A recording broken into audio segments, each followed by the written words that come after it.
Welcome back to my new series on the channel, Bible in a Year. In today's episode, we're going through Genesis chapter 11 all the way to Genesis chapter 14.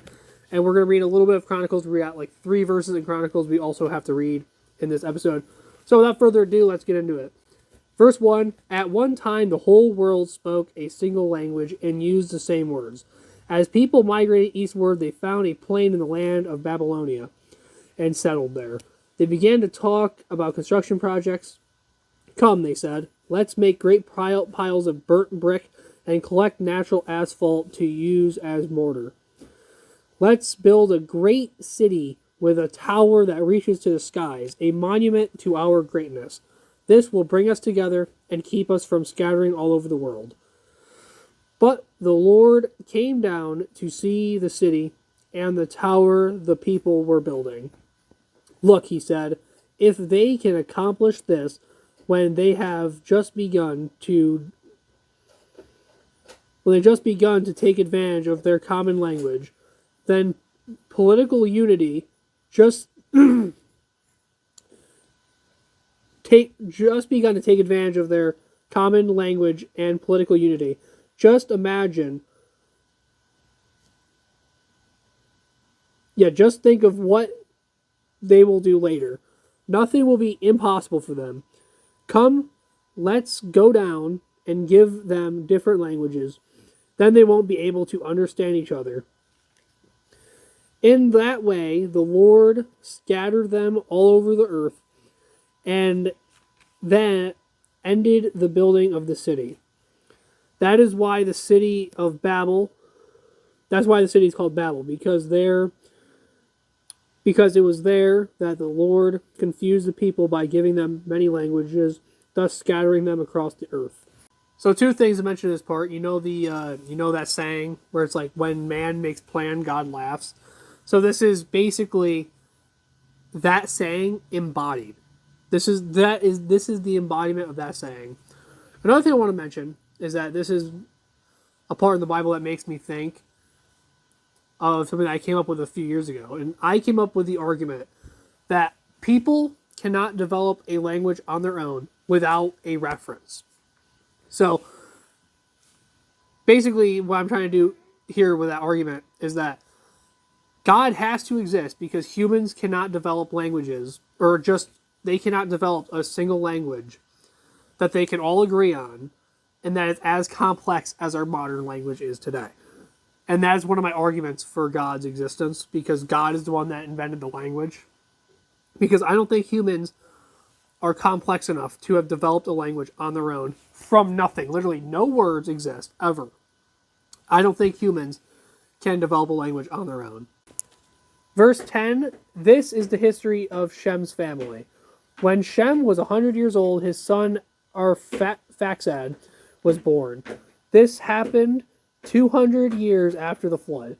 After the birth of Arphaxad, Shem lived another 500 years and had other sons and daughters. When Arphaxad was 35 years old, his son Shelah was born. After the birth of Shelah, Arphaxad lived another 403 years and had other sons and daughters. When Shelah was 30 years old, his son Eber was born. After the birth of Eber, Shelah was 403 years old and had other sons and daughters. When Eber was 34 years old, he had Peleg was born. And after the birth of Peleg, Eber lived another 430 years and had other sons and daughters. When Peleg was 30 years old, his son Reu was born. After the birth of Reu, Peleg lived another 209 years and had other sons and daughters. When Reu was 32 years old, his son Serug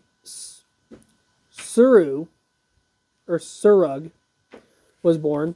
After the birth of Serug, Reu lived another 207 years and had other sons and daughters. When Serug was 30 years old, he had Nahor was born.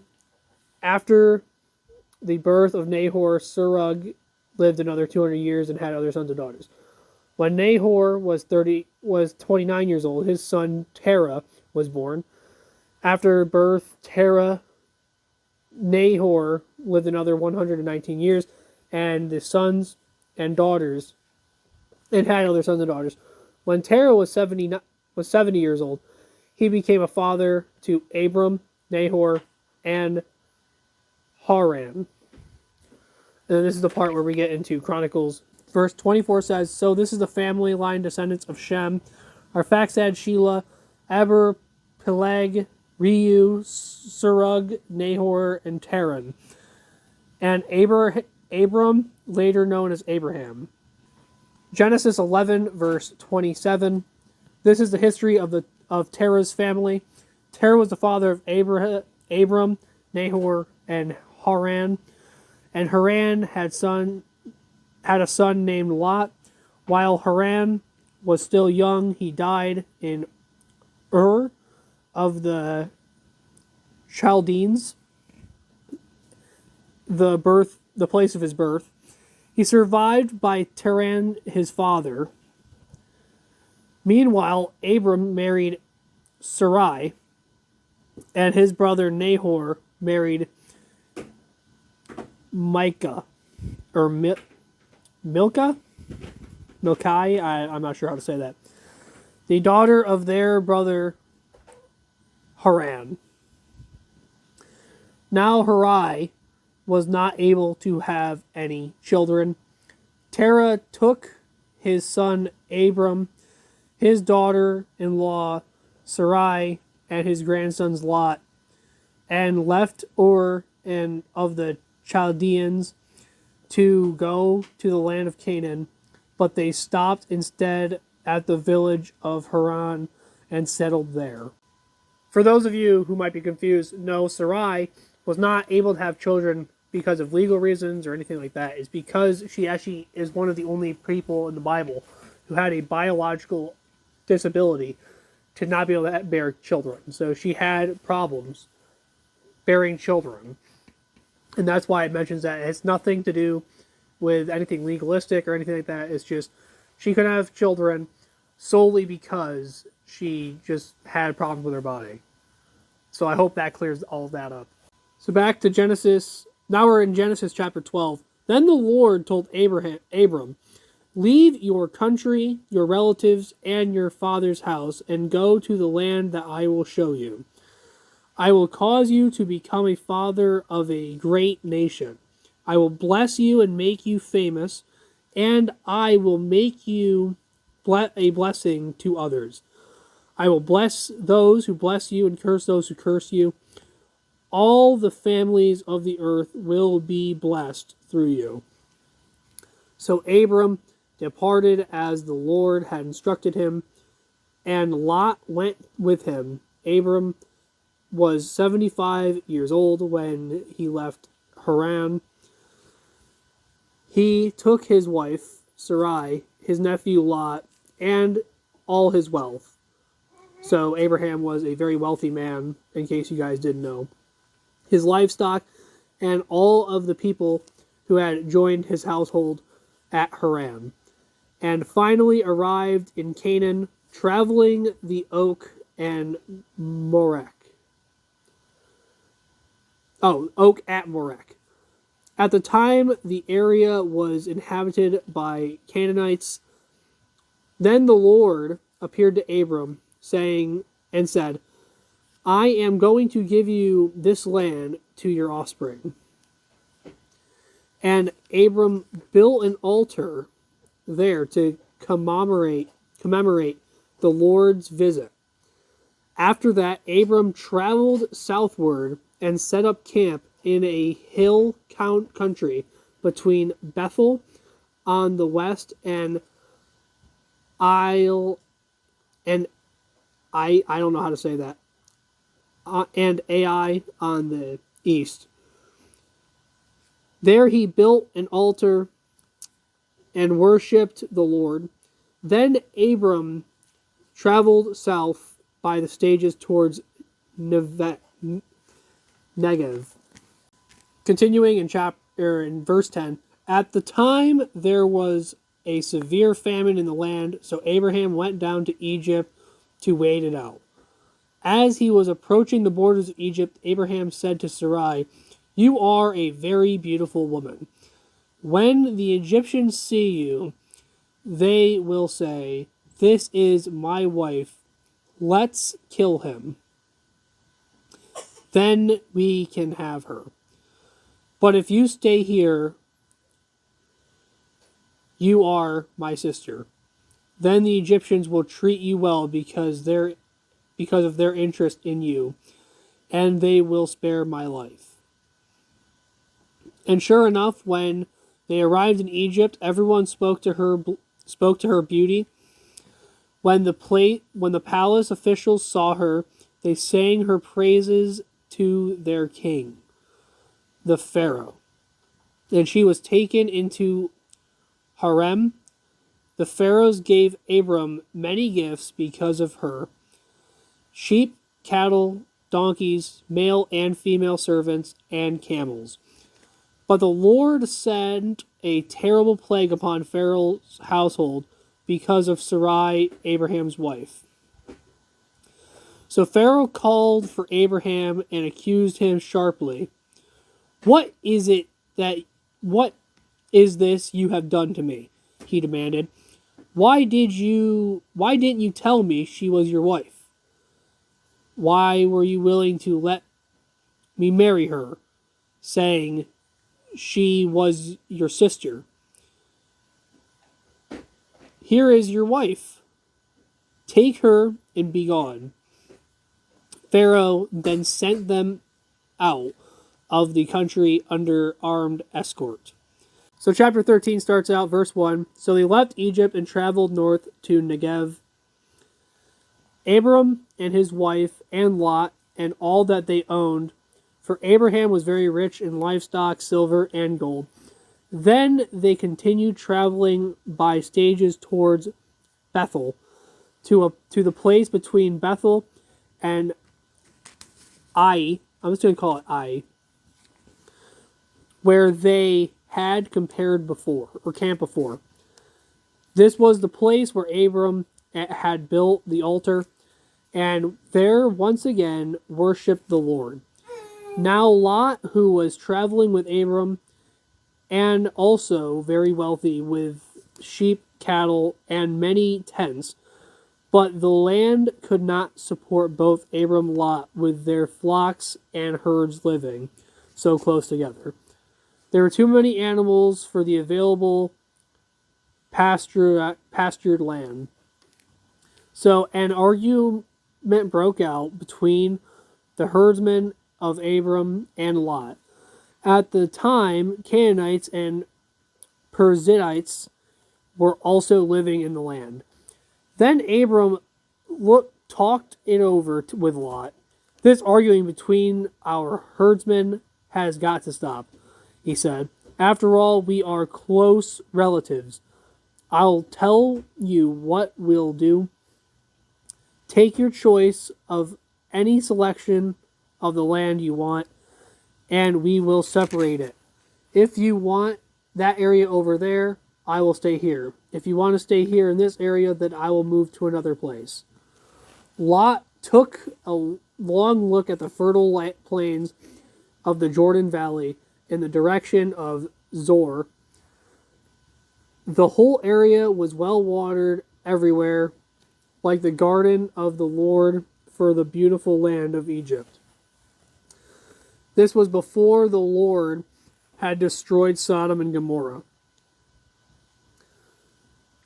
Lot chose the land that for himself, the Jordan Valley to the east of them.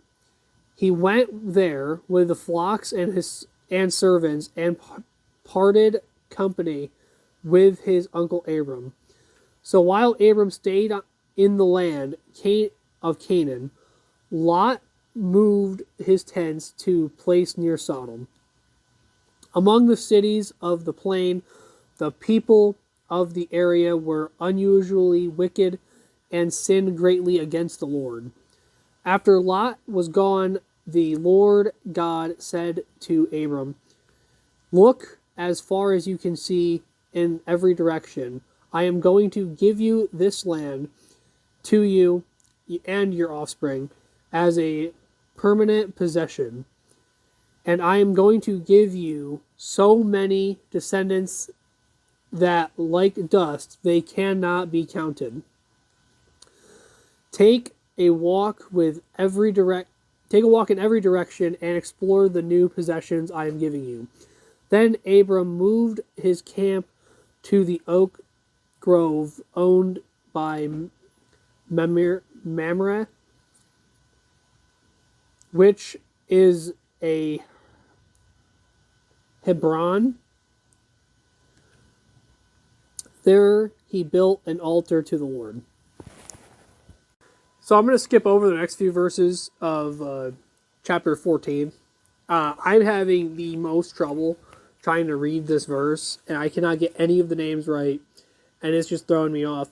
So I'm just going to summarize what's going on here, and then we'll start back up at verse 14 of chapter 14. So basically, a war breaks out between like Sodom, Gomorrah. You have Goyim, a part of the war, Babylonia, and a few other countries. You have Zor, a part of this war, and it's basically it's a 4-king versus 5-king war. Just think about it as like World War II, for example. Just think about this as World War II. You have the Axis and Allied powers. It's kind of like that. So you have one side, the other side. There's 2 alliances on each side. And then in the middle of the battle, after the tar pits filled the streets and Sodom and Gomorrah were fleeing away, the soldiers of Sodom and Gomorrah were fleeing away, Abraham's nephew ends up getting captured. And then now what we're about to read is Abraham getting his nephew back. Because in case you forgot, Abraham's nephew Lot was living in Sodom.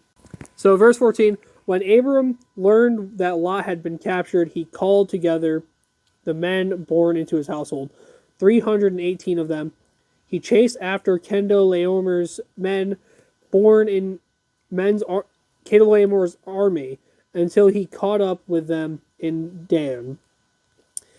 There he divided the men and attacked during the night from several directions. Chedorlaomer's army fled, but Abram chased them to Hobah, north of Damascus. Abram and his allies recovered everything, the goods that had been taken. Abram's nephew Lot with his possessions, and all the women and other captives. So Abraham frees everybody after a small battle. As Abram returned from his victory over Chedorlaomer and his allies, the king of Sodom came out to meet him in the valley of Shiva. Then Melchizedek, the king of Salem, and a priest of God Most High, brought him bread and wine. Melchizedek blessed Abram and with this blessing.